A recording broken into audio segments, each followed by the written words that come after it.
control. Gravity is all that I know. She's over me. She's over me. She caught me with her hypnotic dance. She holds me here with only a glance. She's over me. She's over me.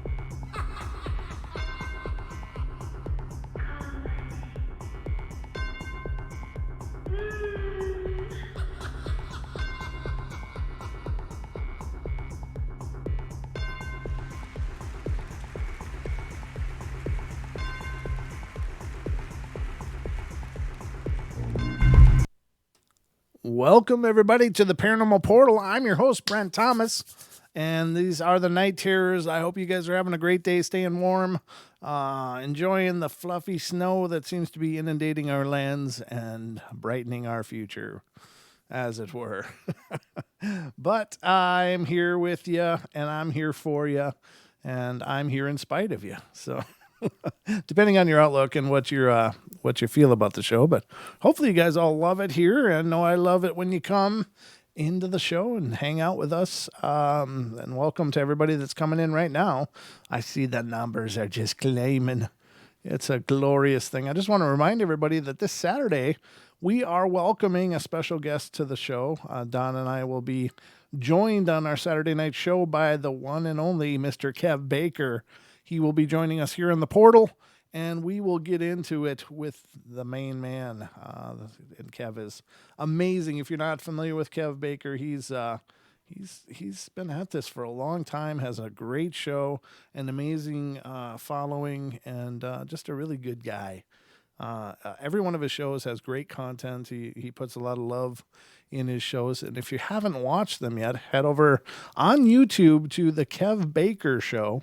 And definitely give him a like and subscribe and become part of the family. He's at like almost 91,000 subs. And I just want to see him so badly tip that last 10,000 just to hit that 100K. That to me would be so cool. He's been at it a long time. He's been a forerunner and a wonderful person. So if you get a chance, head over and check out the Kev Baker Show channel. But again, Kev will be joining Don and I on Saturday night right here on the Paranormal Portal, so you can catch it here on YouTube if you should be so inclined. And that will be, again, every night. The portal comes on at 7 p.m. Pacific Standard Time, so whatever that means to the time you're in, I guess I'll have to figure it out, but that should be a great show. I'm looking forward to it. And Kev is actually Scottish, so when I say great, I mean great, because if it's not Scottish, it's crap. No, I do a terrible Scottish impression, so... but I'm working on it. Anyway, I hope y'all are doing wonderful. Thank you for being here. Coming in, as of always, the phone lines will be open throughout the duration of our show tonight. So if you have something paranormal that you'd love to share and bring to the table, I'm more than thrilled to hear from you. Please call in 720-923-0500. Again, nice try. It's a nice tray. 720-923-0500. Again, 720-923-0500. What do you mean it's a nice tray? Now, if you listen to Kev, you'll hear a real Scottish accent, and you can hear how far away mine is from anything accurate. I've got like the Hollywood version, or I think I got that from the World of Warcraft game, from the dwarves. They're all Scottish. They all have that Scottish brogue. But anyway, I love accents, as you well know, so that's not me making fun of anybody. I literally love accents. I think it's really cool to listen to people shape words, especially from other regions, than what I'm familiar with. So I really do adore them.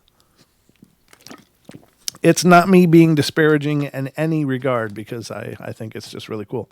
And I find that I enjoy listening to people with accents more than without because I mean, every word just sounds a little different and more whimsical, musical. I don't know. I don't know what it is, but it's just, I don't know. It sounds like almost like a different language, even though it's still the same language. But it's the enunciation, it's the pronunciation. So, anyway, I am here. I am hopefully going to keep you well entertained throughout the duration of our show tonight. If I do my job, you should leave here feeling really good about your experience. If I'm not doing my job, you should feel okay. With a little counseling, you'll probably be just fine. All right, guys. So I think that's about it on the front end. I hope you guys are doing wonderful again. And I think it's about time for bed.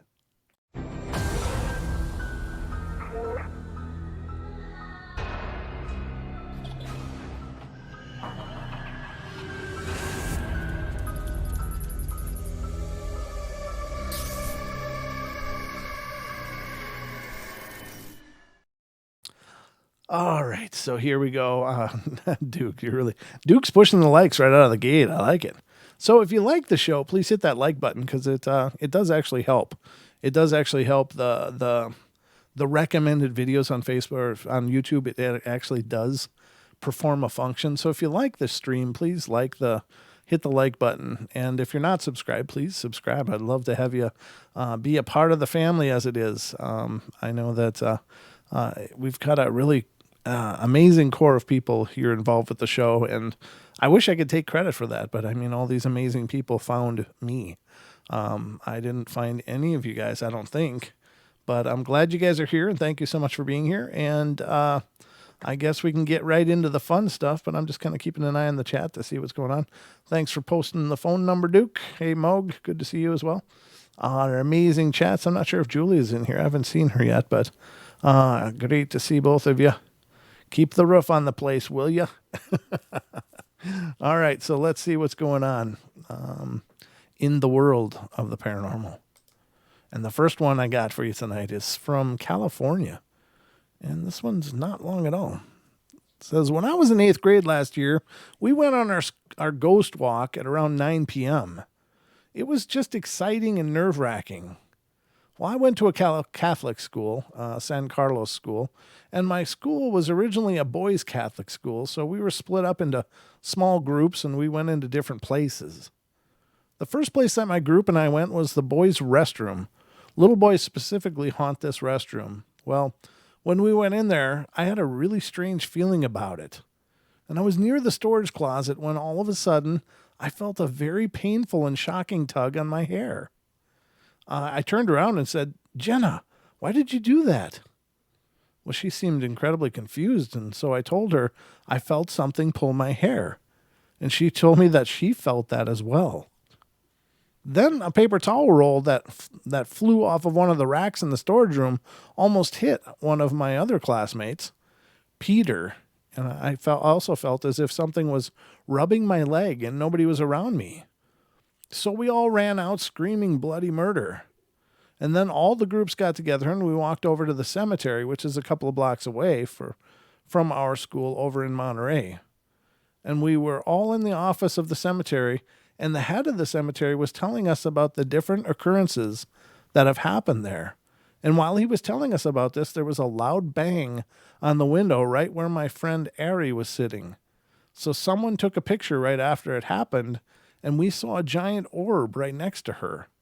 And we all got really freaked out. And if you want to know anything else about what I just wrote, please leave me a comment, and I'll get back to you as soon as I can.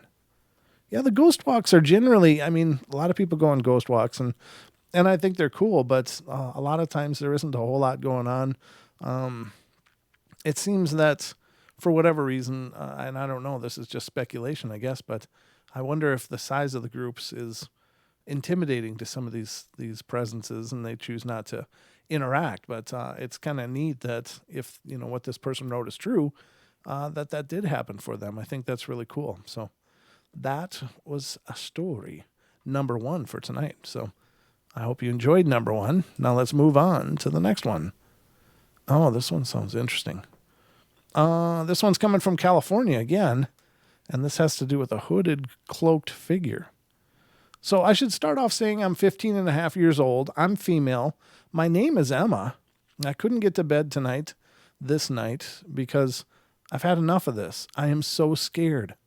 I guess I'll start from the beginning to sum it up for you, just so you have a better understanding of who I am. I vanished from my mother when I was little. I made things move with my mind. I could play Go Fish and guess everyone's cards. I've had dreams that come true the next day, and I'm super sensitive to energy, and I can see it. And according to my chiropractor, I have a lot of this one kind of energy, and it goes from really chaotic to smooth. I am sensitive, super sensitive to people's energy. But anyway, I was wondering what hooded, cloaked white figures were. I see this one a lot, and it's always there, and it's starting to really tick me off because it won't leave me alone. I have a boyfriend, and every time I talk to him, this really dark, heavy energy attacks me, mostly at night, and it really scares me, and I have no idea what to do because it keeps me up all night. One time I woke up, and it was sucking me into the bed, and I was drenched in sweat, and it's the same thing because it was the hooded white figure.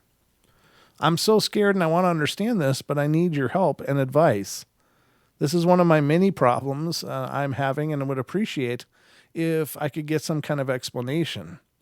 So maybe I can get some sleep, but if not, it's okay, but I appreciate your efforts and time you took for reading this. It's not that destructive or great, but I'm worried. This is an interesting kind of an email. I mean, I don't know. I don't doubt that there are very, very sensitive people out there. But the phenomena this person is describing is incredibly charged for their own phenomena. Could it be true? Yeah, I guess it could be.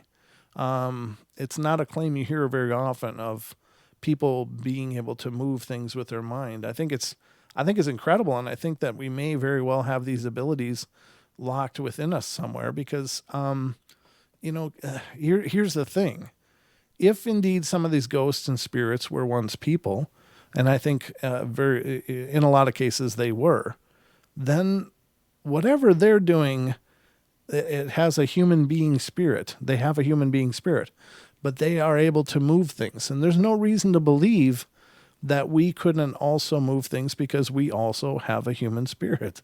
And so if you believe that the human being ghosts can come and they can do things, they don't have a body. I mean, it's pretty clear that they can manifest a body, but they are able to somehow energetically interact with devices, with electronics, with physical things, with mechanical things, and they don't seem to have much problem doing that. And it certainly depends on the spirit, of course, and I don't know if it has anything to do with how long they've been passed on from their physical form, but I do believe that whatever they are able to do, we are able to do as well, but we're in this human focus. We're focused into this human experience, and I think that creates boundaries and barriers that are necessary to be overcome in order for us to manifest those kind of abilities. I think that they are a part of us, but I don't think that they're easy to come by. I don't think that it's very easy at all to manifest those things in our world. But I don't know. Could this person have been born with it turned on? Sure, I guess it's possible that they can just do it naturally, or could at least at one part of their life. I've always been fascinated by the ideas of psychokinesis and telekinesis. I think if I could pick a superpower, that would probably be the one, because I think it's pretty excellent. It's pretty neat to be able to take care of things without having to be too bothered with it. It's like, turn off the light. Okay.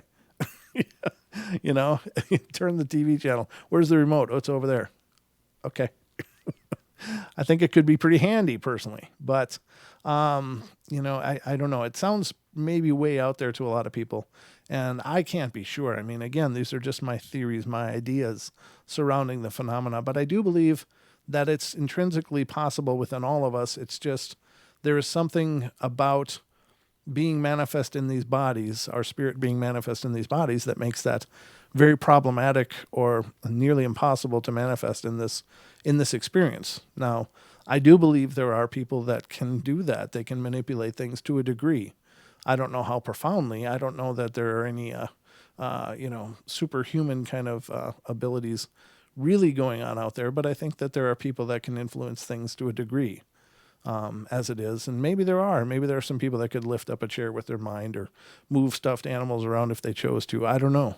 But I think that it's potentially out there, and I'd love to learn a lot more about it. But unfortunately, I've researched as well as I can, and it's really hard to find any real information out there that is credible.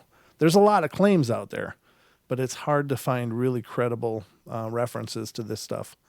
But you never know. Anyway, I don't know why I decided to go down that spider web of sorts, but I think it's interesting because we don't run across that very often on the portal, of hearing people make claims of being able to move things with their mind, even though it sounds like this experience for this person, if indeed it's an actual credible email. I can't say for sure whether it is or not. But if this is indeed credible and factual, then that's a very rare thing to see mentioned. But it says, I made things move with my mind. But it was made things, so it was a past tense kind of thing. Could that imply that it was ability of their youth and then they eventually outgrew it? Kind of, is it a puberty thing that changed that? Maybe. Now, here's the interesting thing is that most poltergeist cases seem to center around pubescent or prepubescent young girls. And so, and as such, they are believed to be manifestations of those same girls. So there is some latent psychokinetic ability within these people that they are manifesting as a separate consciousness, so to speak, that is acting independently of their conscious will. So it's in there somewhere, ladies and gentlemen. These things are in there somewhere. I have a story from a friend you'd like to hear. Yes, I would. I'd love to hear about it, Taco. If you can get your friend to, or if you could let me know, I'd love to hear it for sure. I'm very, very, very fascinated by that concept, and I think that there's truth to it. But again, I don't know. It's one of those ideas that you can accept the possibility of it, but it's still hard to get past the logical part of our brains, for most of us. But I think it's out there. I do. I really do. So take it or leave it, but that's my thoughts on that. Yeah, I don't know. Then you got to wonder if so she used to be able to move things. Maybe she's created her own poltergeist situation in this case, and it's manifesting as a white hooded figure. Now that I think about it, because apparently this person, this young lady, could at one time do these things, and then it's a past tense thing, so that ability is in there, and then all of a sudden, boom, they're getting plagued by this white hooded figure or figures. And so is that a projection? Is that how they're projecting it out? And it really is a projection of their consciousness or subconscious mind. I don't know.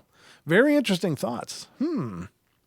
There's a call. Let's see what's going on here. And this is area code 605. You're on the air. Hey, brother, what's up? It's Taco. Hey, Taco. Thanks for calling in, brother. I'd love to hear your story. Yeah. This was a while ago, but we have a older part in where I live where they have kind of, 50s, 60s houses somewhere around there. And this girl I worked with, she bought one of these older houses in the historical district of Sioux Falls here. Mm-hmm. And she was telling me a story. Her husband used to teach me guitar. He was in a band, and he used to teach me guitar. And she told me one night, she said that her husband was at home alone, and he was washing the dishes, and he would get the house kind of cleaned up for her because she worked at a restaurant at the time. Mm-hmm. And apparently one day he heard the door open, and he was sitting there washing dishes, and he said he saw a reflection in the glass behind him. He turned around, and he said, "Hey, babe, how was work?" blah blah blah. And I trust this guy. I trust this lady with everything I had. And she said when he saw this person behind him, he thought it was her. He said, "How was your day at work?" and all this stuff. And in the reflection of the glass, he turned around and there was nobody there, and the door was open. Ooh, And wow. she told me, yeah, she told me about this next day, and I went to their house, and it was this weird feeling. But he, they since moved, but it was creepy, and she told me all about it, and she said that the lady looked similar to her, and they never did any research on the house or anything like that. But in the older part of town where I live, there are giant cathedral style churches Mm-hmm. and just old houses that have very little maintenance and stuff. And it's I feel that spirits, ghosts, stuff like that tend to feel the energy of them places more so than these newer houses because there's been more life there. And the Yeah. story she told me just gives me the chills because Mm-hmm. I oh it was creepy. And that's when I was in chat with you. That's the story I was going to tell you about, and I figured it'd be easier just to give you a call and talk to you in person than try Yeah, to type all this in. But I appreciate it. yeah, they said no. I appreciate you letting me do it. They since moved to a new house, and yeah, No more that was a activity there. story that I heard, and it was just So it was kind of just a one-off I event, wanted to huh? tell you. It was just a one-time thing. Um, no, they had others. They had things that moved in the house and odd noises and stuff, but he was home alone, and that night I was actually supposed to go over there and take guitar lessons, and he told me not to come over. He said, "Don't come over here. We just had something odd going on," and it's Wow.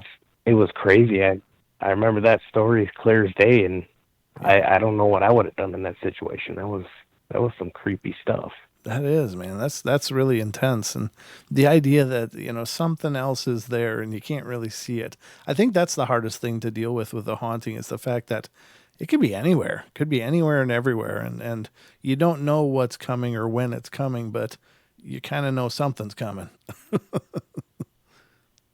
Yeah, yeah, and I mean, I don't know if it was a bad omen or what it was, but they've since then departed ways, Oh, and okay.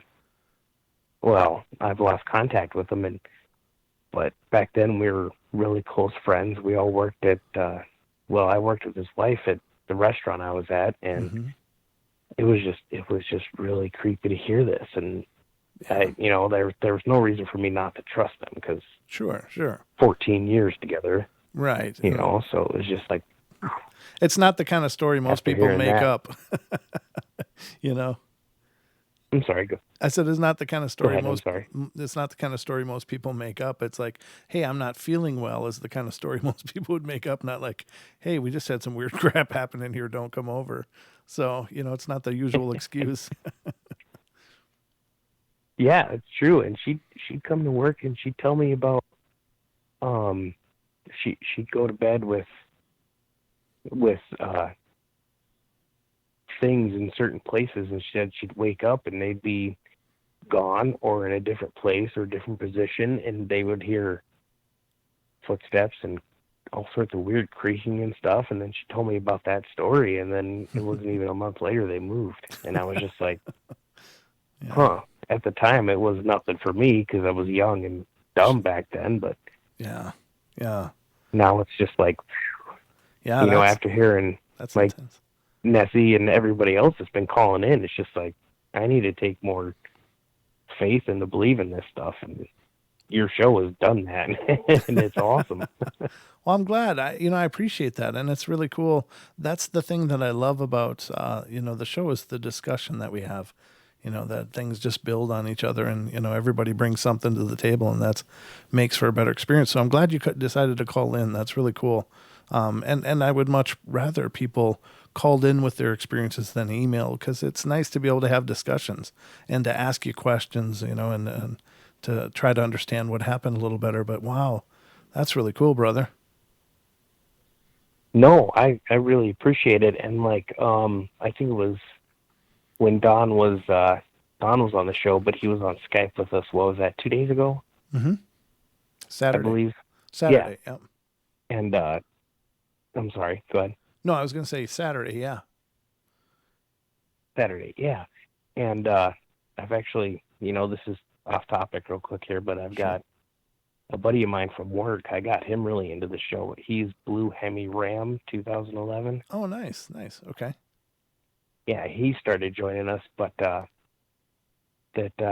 when I was talking to, I started typing in about that blue, I guess you would call it, I don't know, spirit or cryptid I saw, because I Mm-hmm. remember that was the first email I sent you. One of them was about that Right. particular incident, and he was asking me about it, and I was like, well, I don't want to type the whole story, and I'd rather call, but it was kind of a busy night, and I know how that was, so Mm-hmm. it was crazy, and actually wanted to touch base with you. Have you heard, or have you looked into anything about that, or do you know anything? Because I remember listening to one of your podcasts. You had somebody who was an alien contactee, and he was talking about the different types of aliens, Yeah. and he said one of them was a tall blue-ish Yeah. alien.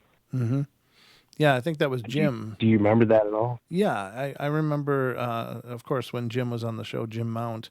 I think he was the one that talked about Mm-hmm. the different races, but I don't remember what he said the name of it was again. But I mean, it does sound more extraterrestrial. But I mean, the thing that I'm finding out doing this show is the amount of strange things that we don't understand, and it's we generally want to say, well, this is UFO, this is cryptid, like if it's hair furry and or bald and looking like a creature, it's a cryptid. Then if it looks like an upright, maybe clothed or something odd, then it's an alien. And sometimes there's weird things that don't really fit into either one for sure, and it's hard to know. But what you described did sound, oddly enough, it did sound extraterrestrial, but almost still like a creature, I mean, not like an intelligence so much. Yeah, yeah. And I'm actually going to get to contact my buddy who witnessed it with me. I'm Oh, actually cool. going to have him get on the show with me and try to call you in so he can describe what his experience was Yeah, please with it. do. That'd be really cool because, Cause, each person sees their own unique experience. So it'd be great to have a chance to hear what he saw. yeah, yeah. And I'm not doing all this just for recognition, blah blah blah, whatever. I found an outlet to where you actually put a grip on these things than most people would, and Oh, I'm going to try to get him on this show. So, I'm not, there's no way I'm not lying to anybody here, and I'm not trying to fabricate anything. This is something we saw together, and as soon as I saw it, I turned around to him and looked at him, and I was like, "Did you see that?" And he goes, "Yeah."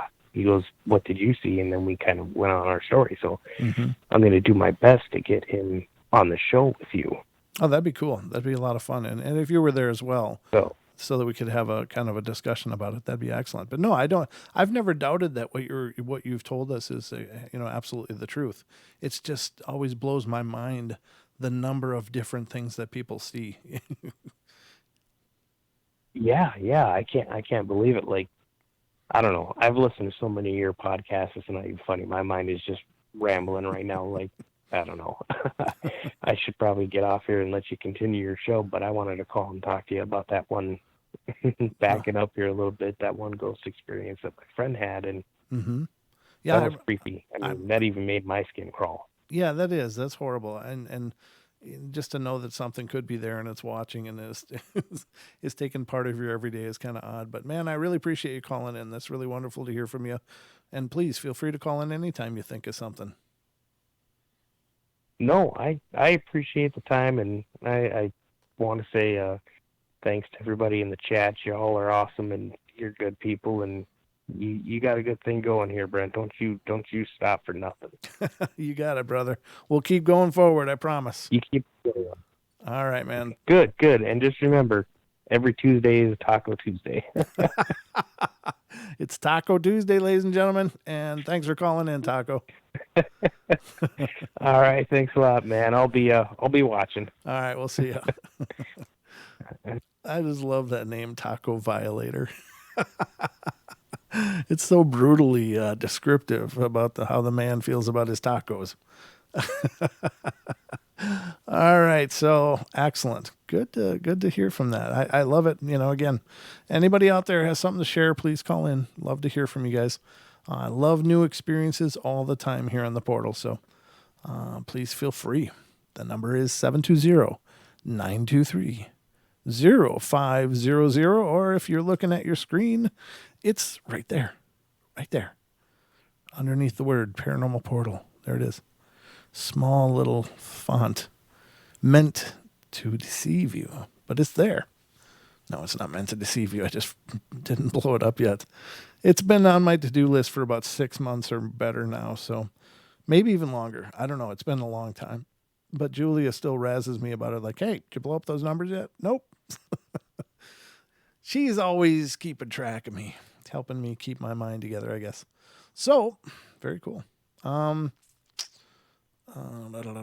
I read this one? Yeah, I did read this one. Okay, so let me close this and we'll move to the next one. And the next story, ladies and gentlemen, is coming from Connecticut, or Connecticut, as it's also known as. So is it Connecticut or is it Connecticut? And if it's Connecticut, why the extra C? I'm just curious. All right, let's take a look at what's going on there. What the hell? I'm just looking at how this is written. Okay. All right. Welcome everyone. This is my first story, and I figured I'd start with my Ouija board experience. This happened a year ago when I was 12 years old, and I've been obsessed with ghosts for some time and finally bought a Ouija board the day of a sleepover. I was sleeping over my friend Beth's house, and she isn't as obsessed as me, but is still in for playing a Ouija board. I'm trying to get around the way that she wrote this. Playing Ouija board, I'll just say that. We both figured it was just a game, but we tried anyways. So at around 11 p.m., we went outside into the woods surrounding her house. We found a flat rock earlier that day and decided to use that one. We placed the Ouija board down, lit 5 candles, placed them around us, and began. Wow, that's pretty specific. The pentagram, 5 points. Okay. Which is, again, pentagram is not an evil symbol, much to the surprise of some people like to think that 5-pointed star is indeed a negative symbol, but it's really not. So at least it's not meant to be. Some people interpret it that way, but that is generally incorrect. We lit 5 candles, placed them around us, and began. We weren't really asking any important questions at first. However, we had a voice recorder, so I'll tell you where it started getting creepy. Us, Devon, its name. So I guess they already ascertained it was called Devon, the spirit. Do you like it where you are now? No. Why not? Hot. What's hot? Where I am. We thought that he might have died in a desert or something, and maybe he was stuck there. Devon, where are you exactly? Hell. After that, we looked at each other like, what the heck? And he had been really nice to us, but after he told us that he was in hell, he went nuts. He started swearing at us and telling us he was going to capture our souls and bring us down with him. And we kept trying to go to goodbye, but he wouldn't let us until eventually we got really scared. And there was a huge gust of wind and the candles went out. We screamed and shoved the pointer to goodbye without his consent. And then we ran for our lives back into the house. The next morning, we found the Ouija board and pointer right where we left it. We buried them around that rock and after breaking it in half, and I still use the Ouija board, but if I ever get Devon again, I think I'll go straight to goodbye. As for Beth, this wasn't our first time with the Ouija board, but she hasn't used it since, no matter what I say. Also, whenever we go into the woods, we always feel as though someone is watching us. Again, the Ouija boards, ladies and gentlemen, not for kids. This is not a kid's toy. It's not a kid's toy. I don't know why. I don't know why people allow their kids to get these things, but again, not intrinsically evil, but just a horribly irresponsible way to try to talk to spirits if you don't know what you're doing. Generally, for most people, no problem. No, nothing will ever happen. But for others, it can be absolutely vile and dangerous.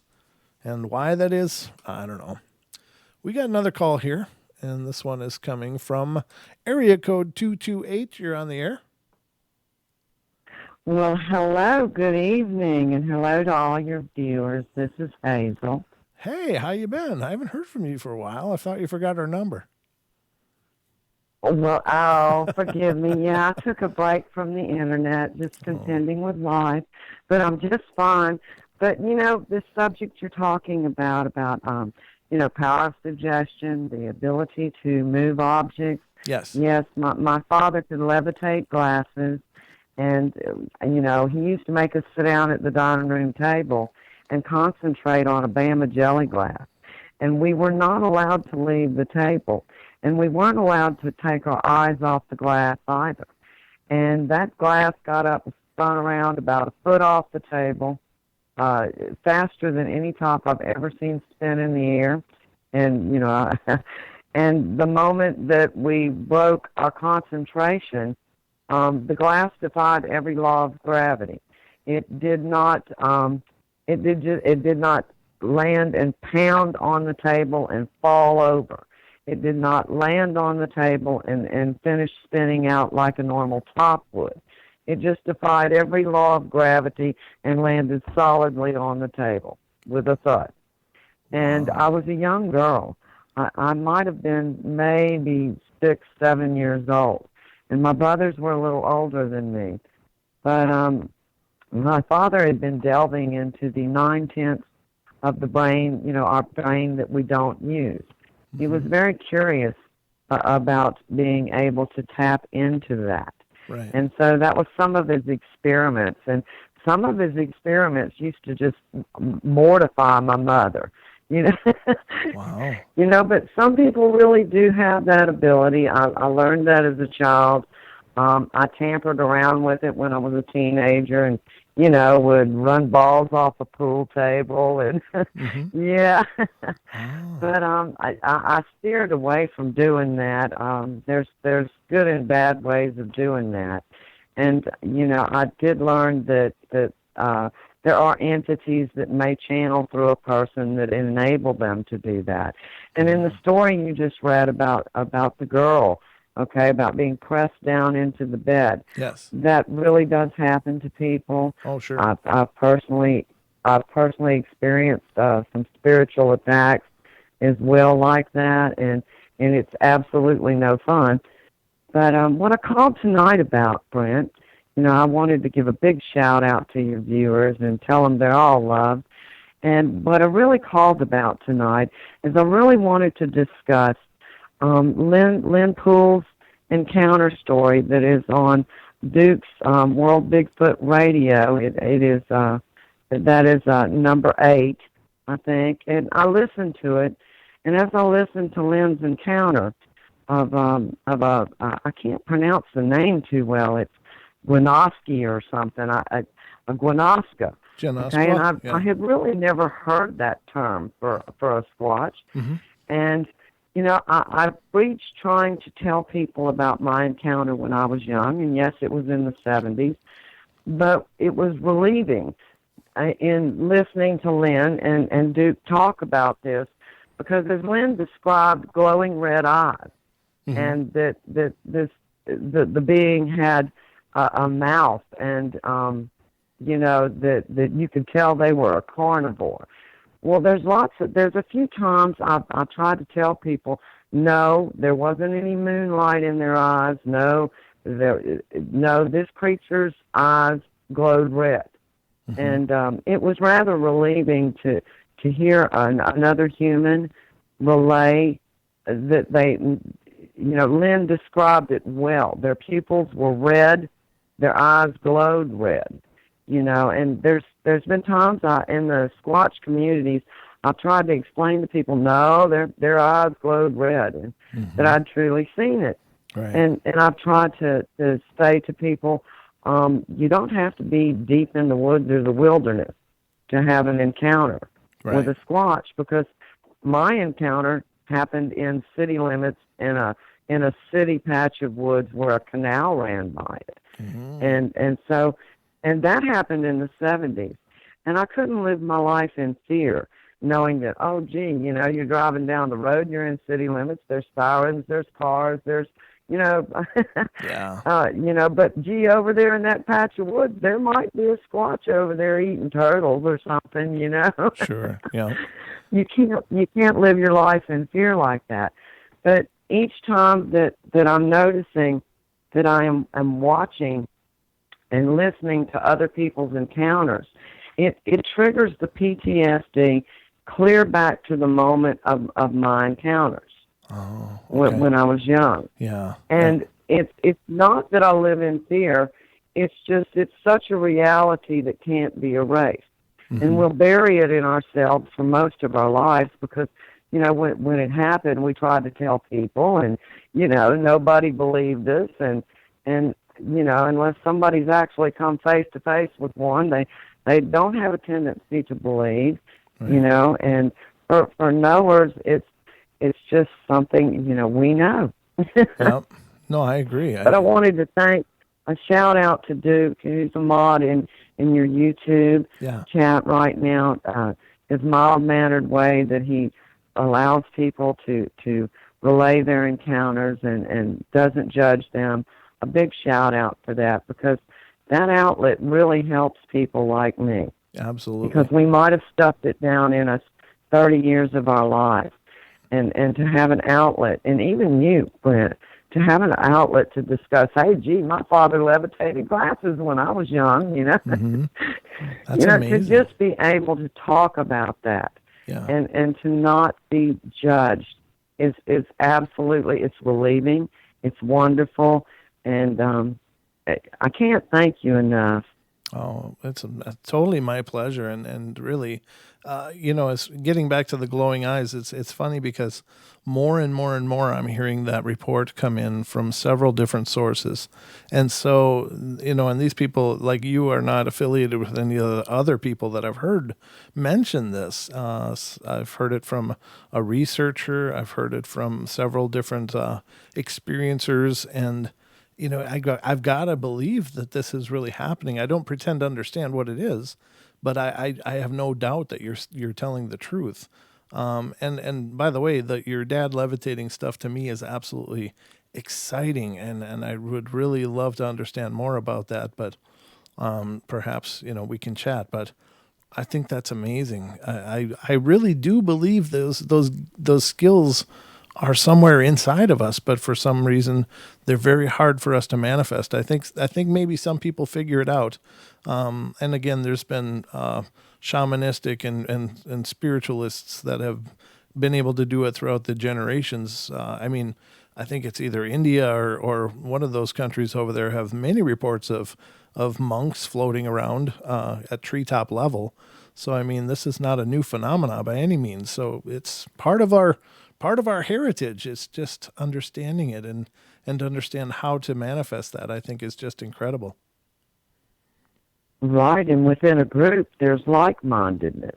Yeah. And when you're all in tune on the same, I guess, frequency, for lack of a better word, then you're all in tune.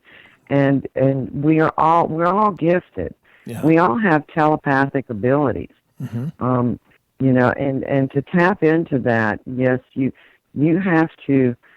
You have to shut your ordinary mind off, and open up the outlet to explore, and it does take doing that.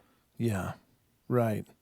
And some of us are just naturally trained, or we can more easily do that than others can.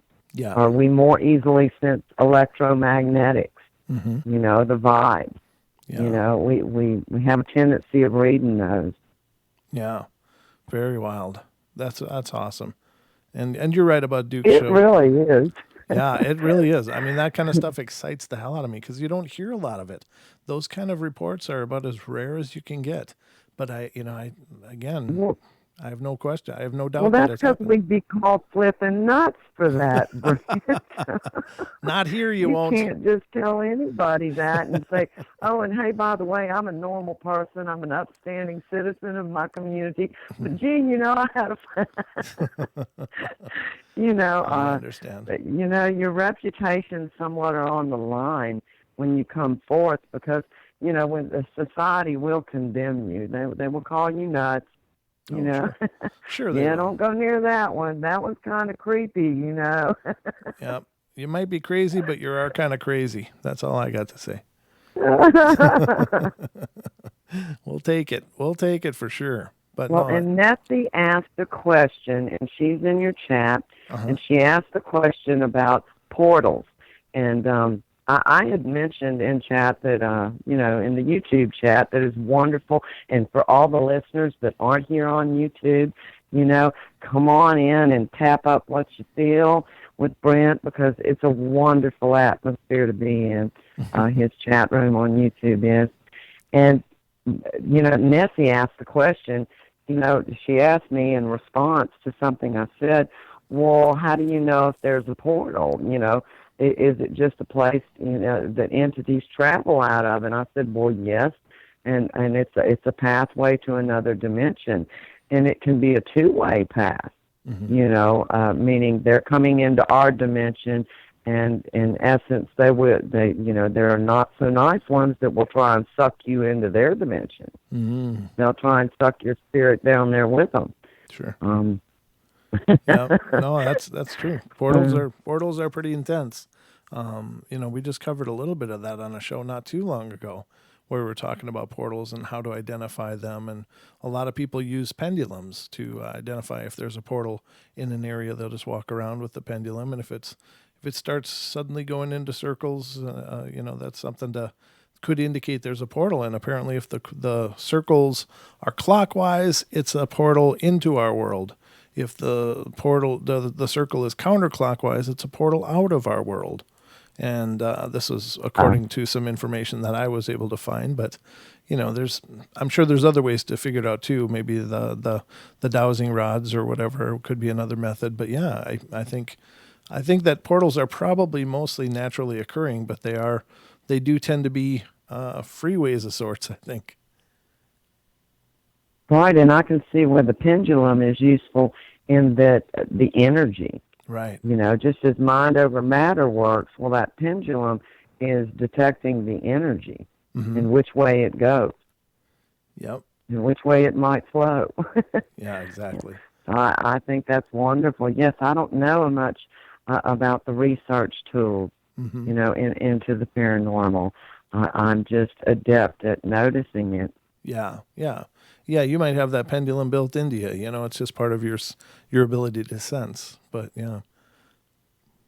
Well, sometimes I just turn it off, Brent. I imagine it can get probably pretty noisy. Yeah, but you got to do that from time to time. But that's really cool. Yeah, there are some times when I just shield myself and turn it off and walk away. And it's like anytime you walk into a place and you have a feeling of, no, it doesn't feel good to be here. It is time to go. Yeah, you're right. And it's best to listen to those too. Those gut feelings are there for a reason. They really are. And I love you all. I've missed you all, and I just wanted to hop in and say hello. And I really appreciated the caller before me. They are very, very interesting, and I hope they call in more often. Yeah, me too. I always love hearing from you guys. And it's great to share stories and to share thoughts and share ideas. That's what the portal is, a discussion. But it's great to hear from you. Thank you very much. Really appreciate the outlet. Thank you. And big shout out to Duke. If y'all haven't heard Lynn Poole's encounter story, hop over and see Duke. World Bigfoot Radio. An awesome person as well. Thank you. And Brent, yes, I'm noticing y'all are growing, and it's absolutely wonderful each time I pop in that I'm noticing everything's growing. And oh, by the way, nice stash, nice beard. Ooh, I'm just telling you, I'm getting all sophisticated up in here. Is that what's happening? I don't know. Okay. It was great to hear from you, my lady. Thank you so much for calling in. All right. Take care. Okay, good night. That's really cool. I haven't heard from Hazel for a long time, so it's nice when people stop back in. And I see Michael's in there. Michael Holtz. Is that right? Michael Holtz, yeah. Yeah, I remember your name, Michael. Thanks for coming back in. I just wanted to acknowledge that before it came off the board and I forgot the name. Because you know me and names, they just don't stick in my brain very well. But we got another couple calls here. And the first one is from area code 330. Hey. Hey. Hi, Brent. It is I. Hi. Dee. Hi, you. How you It is doing, Dee? Dee. Welcome to the show. Okay. Hey, I wanted to tell you about this thing that happened here. As I said, it's been very quiet at my place. However, there's a place just next to here that is more oriented towards people who need care at the end of their life. It's more like a nursing home. Oh, okay. Hospice. And yeah, like a hospice. so yeah, something like that. Okay. And it's kind of a fancy one. Mm-hmm. And so I'm sitting at my place, and I'm getting an impression of somebody yelling out in the parking lot. Oh. And so I kind of take a piece of myself out there. And I'm on my cell phone. That's why the number is funny, by the way. No, that's fine. I take a piece of myself out there. Okay. And she's yelling. This woman is yelling. She's got like dark hair. She's about middle-aged. She's running around in a like a surgical gown. It's blue with little flowers on it, and she's stomping around. She's yelling. She's very upset because nobody's paying any attention to her, and the service in this place is horrible, and why isn't anybody? And, you know, and I'm like, uh-oh, here we go. Here we go. Mm-hmm.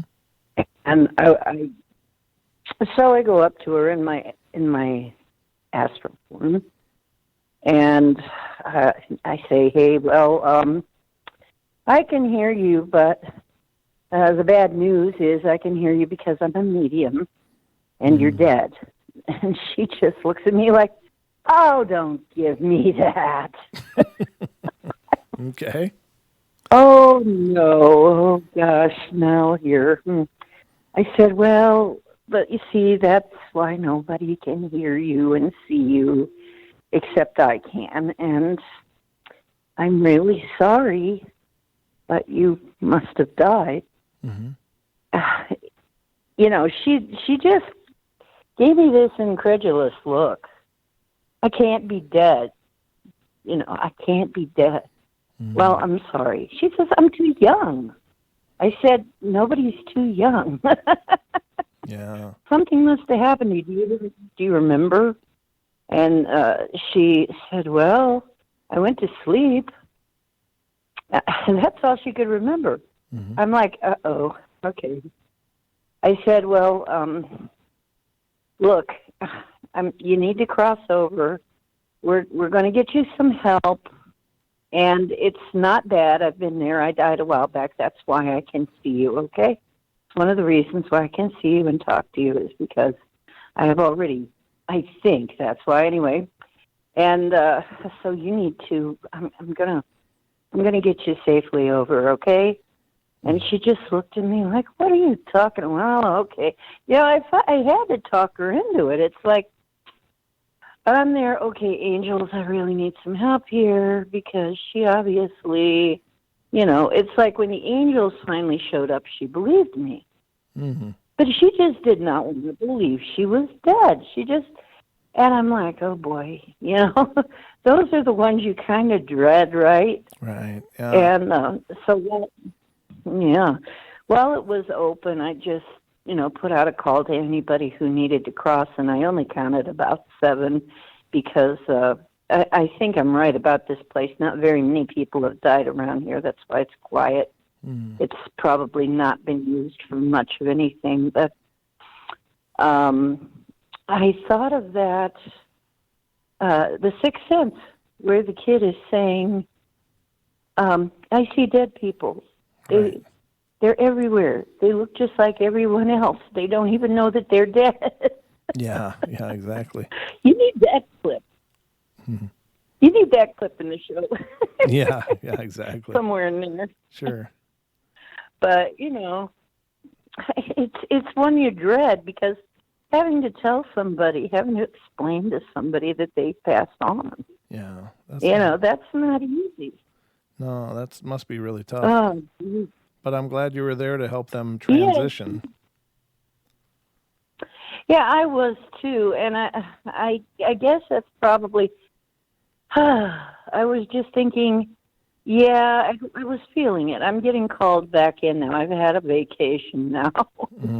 I'm kind of getting called back into doing more of that, and I'm going to be probably doing more, but I have been enjoying the quiet. So, sure. I love all you guys. If you do have a problem, let me know.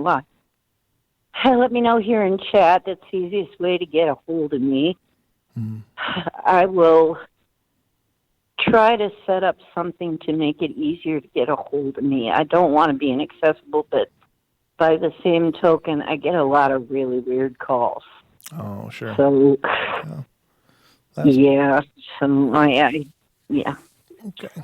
Okay, well, I love you guys. Just wanted to, I know you love that kind of story, right? And Absolutely. It's a real story. Yep, I really do. I think those are powerful. And that happened right over the full moon. So I'm like, during a Neptune, I think we're having a Neptune conjunction with Saturn. Boy. Yeah. And I really dream a lot more around and have a lot more experiences around full and new moon. So yeah, it seems to be. The moon is powerful. The moon is powerful. It is for some reason. It does spin the tides and human emotions as well. They say we're mostly water. So, yeah, I used to work. I used to work in corrections. Too. I used to work in corrections for years, and I'm here to tell you the full moons do matter as far as how people behave. Yes, they do. They do truly matter. Whenever there's full moons, we would always be on much higher alert because people do some weird stuff on the full moon. There's no question that it does affect us. Yep. But thanks for calling in. It's great to hear from you. Right. Okay. So take care. And I'm not sure with this phone how to hang up, so I won't be one of those fast hanger-uppers. It's okay. Love you guys and see ya. Okay. We'll see you, Dee. Thank you. Wow. That's wild. I think that's got to be a pretty incredible experience to be able to just, see and experience those things and try to help those people. I think it's amazing. That to me is very amazing and very powerful because I think the worst thing would be to be stuck. Just to not really understand what the hell's going on and to be in that situation, then you aren't really able to process it because it's a state of confusion. So I'm so glad that there are people who do work on crossing spirits because, man, that's just not right. All right, let's get to the next call. This is the last one for the night because we're actually about done with the show, but we'll take this call and see what's going on. And this is area code 805. Ramon, you there? Yeah, you recognize my number, huh? No, I recognize the caller ID. Oh, shoot. Alrighty then. Welcome to the show, brother. What's on your mind tonight? Thank you so much. God, just listening to what she was saying, good stuff. I'll tell you one thing as far as what she was saying is that the moon, the sun, everything affects us. Mm-hmm. Everything we eat affects us. There's, I think my thing is, which is probably why I came from the, what's it called, Chris's channel, Oh, Beyond the Veil. Yep. I'm more here, or at least in my own mind, to connect the science or the factual to the thought of, if that makes any sense. To the So thought. when the sun's out, you get vitamin D. Right. When the moon's out, you get something else. When the cold's here, you don't feel good, or you feel better than if it was too hot. Mm. So that's all I have to say about that. Yeah. But I'll definitely lay something on you guys right now that I've thought about for a long time. Oh, please do. Have you ever seen Clash of the Titans or Wrath of the Titans, the movies? Yeah. What the hell was that? Okay.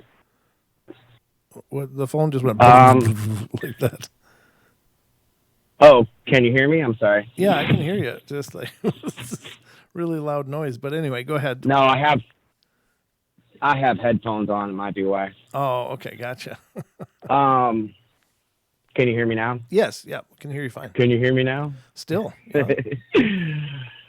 Yeah. Okay. So in Wrath of the Titans, and it's not really about just that movie. It's about the whole mythology of that. Is the gods in those movies say that you or that they cannot exist unless we pray to them or believe in them. Oh, right. Yep. Yep. And I kind of think that's a partial thing that's going on. So I'm going to go even deeper and say everyone talks to me about flat Earth. Mm-hmm. And I know this isn't a subject of yours, but the big question is why? Why would they lie about it? Why? And the first thing that comes to my mind about flat Earth is that when you believe in the heliocentric or globe or space model, solar system, universe model, and then if you believe in that, most of the time you believe in a lot of people, not everybody, because not everyone agrees with everything. You believe in evolution. And you basically believe that there is no God, and you believe that you will die, and when you die, there is nothing. And for me, I think that maybe, just maybe, I know this is a huge leap, but maybe they don't want us thinking about the gods, because if we believe in the gods and we believe in them enough, they will come back. That's interesting. Does that make any sense to you, or is that it does? Yeah, or is that a little too far out there? No. I get what you're saying, and here's the thing. I think that we manifest our lives on a very profound level. I mean, I think we manifest everything in our experience from a very spiritual level first, and then it appears physically. So I do get what you're saying, and I think that there's potential truth in what you're talking about, or at least. It's a valid point of view in that I think the divine is beyond interpretation, really. Hold on a sec, I got a cough. The divine is beyond interpretation because it is divine. And to understand the divine, we would have to be divine and aware of our divineness in order to interpret the divine. So we can't really do it from a human experience. So what we do is we try to bring the divine into human experience, and we try to translate this untranslatable thing in human terms. And by doing that, we encapsulate it and we give it a form of sorts. Now, we're not really controlling the divine in essence, but we're creating maybe a tulpa of it or some kind of thought form of the divine, and we're manifesting that in our lives. I still think it's probably in its core the divine, but I think that we are incredible manifestors of energy, and I'm going way out right. there. I'm going way out there too. But hold on, I'm not Go done ahead. yet. But I think that regardless of our faith in the divine, it still exists because it is the fundamental basis for all things to exist. And so without that basis, there isn't anything. So we exist, but I think we exist in the, literally in the mind, like we are swimming in the mind of the divine our whole lives. We just believe we're separate from it, and that's us trying to find our way back. So I don't know if I'm making sense now, but I think No, definitely. there's merit to what you're saying in my experience and in my opinion. That doesn't mean I'm right or you're right. It just means that, I do understand what you're saying. I don't think that the heliocentric model negates divinity or the presence of a divine or a god or whatever you want to call it. But I think that there are plenty of people who understand the heliocentric models and the scientific models that also have room for there to be a divinity and to be a higher power. But I do think that, Yeah. within fundamental sciences, you're right. It's not encouraged. But I think we're kind of entering a new age for that anyway, where, we have access to more knowledge and experience than ever before. And so it's opening a lot of doors for us fundamentally and metaphysically and spiritually and in every other way. So I think we're an emerging consciousness at a very special time right now. But anyway, those are my thoughts. Yeah, I'll say one last. Yeah, I'll say one last thing since I'm the last dude, or you got to get going. Sure. You said tulpa, right? Yes. Thought form, tulpa. Yeah. Yep. Yeah. Do you ever, or have you ever, looked into magicians? Oh, sure. I mean, I'm an amateur magician myself, Um, but Well, I haven't seen them myself. Obviously, you can fake things on video, but yeah. some of the stuff these guys do just blows my mind. Yeah. And there was one dude, he actually went on one show, and he was talking about, and if you look into him further and further, he was saying that the spirit or whatever it is that helps him is a tulpa, and he was saying that it's something that he creates through his mind, that it's something that is real because he believes in it, basically. And so, yeah, that's all I got to say about that. Sure. Yeah, it's possible, I guess. Anything's possible, brother. But yeah, I appreciate you calling. It's good to hear from you. And I always, I like to theorize and postulate these things with you. Totally. All right, man. Talk to you guys later. All right. Have a great night. Thank you. All You right. too, man. Bye. Well, ladies and gentlemen, I think, let me check the clock here, but I think we've done pretty well. We're at 1 hour and 8 minutes, so I think we did pretty well. I hope you guys enjoyed the journey. Lots of great discussion. I love these kind of discussions. I love to think about all of these mechanics of our life and experience. Now, I never mean to offend anybody. So, if perhaps anything I've said is goes against your belief system, just understand that I believe the divine is interpretable by anybody, and all answers are right. And maybe they're all wrong at the same time. So I don't mean to ever speak to, or against anyone's spirituality or understanding of, the divine or whatever name you give it or idea. But I just think that, we're all on that journey. So I guess that's going to wrap it up for us tonight, but thank you all for being here and being a part of the show. I love you all very dearly. Thank you so much for taking part in our paranormal portal. And I just got to say, love y'all. Be good, be kind, be nice. Take care of each other. Help each other out. Find the magic in every day, and remember to laugh as much as you can. And stop over at Amazon.com and check out the Paranormal Portal, Paranormal Investigation Journal. It's up there on Amazon.com. The link is in the description. So I would be honored and pleased if you check it out. If you're getting into paranormal investigating, check it out. Check out our Teespring site. Get a t-shirt, get a sticker, get a mug, get something, and it'll go a long way in helping support the show. If you just want to donate, the paypal.me link is up there, I think, somewhere. If you want to help us out, that would be great. But take care, everybody. Have a wonderful night. Subscribe if you're not. Share it if you like it. let people know about the Paranormal Portal. All right, guys, love you all. Have a wonderful night and sweet dreams.